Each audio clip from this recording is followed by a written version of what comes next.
G'day guys and welcome to AussieMotoVlogs. Today I just want to talk about two misconceptions that I had when it comes to riding. The biggest misconception I had is that riding is cheap. Now when I went to my pre-rider course, they stood us around in the circle and got us to introduce ourselves. And they asked us why we planned on riding. And my reason was that it's cheap and I wanted to save some money. And the instructors pretty much, giggled amongst themselves and they're like, that's far from the truth. And later on down the line, they weren't wrong. If you think about it, bikes can be super expensive. Some of them are as expensive as pretty much cars. I'm looking at getting an Indian Springfield. Now, if I was to get a 23 model, you're looking at close to like 35 grand. And that's pretty much the price of a car. The next thing you gotta factor in is your gear. Helmets, jackets, gloves, it all adds up, and they're not like a couple dollars each, they're a couple $100 each. Some gear even into the thousands, depending on what you get. Now, the one thing people might say is, oh, but it's cheaper on fuel. Yes and no. It does cost a lot less to fill up a bike than a car, but you gotta take into consideration how much you're riding and how hard you're riding.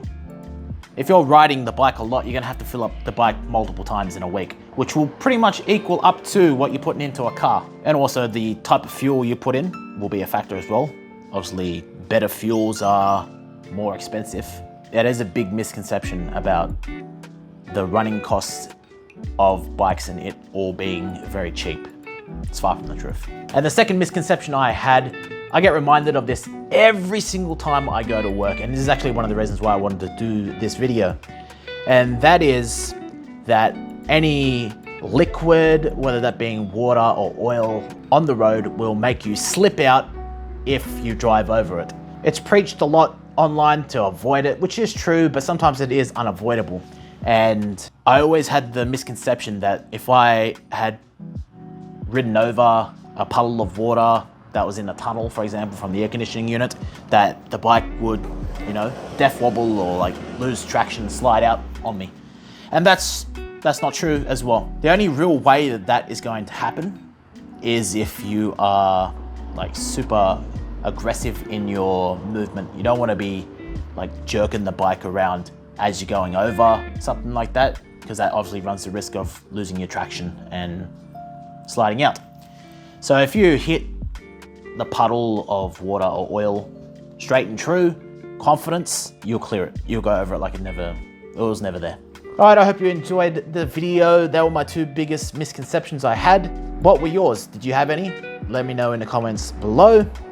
And yeah, just this will hopefully raise some awareness to what's it like being a rider. If you enjoyed the video, please give it a thumbs up, consider subscribing, and be back with some more videos very soon.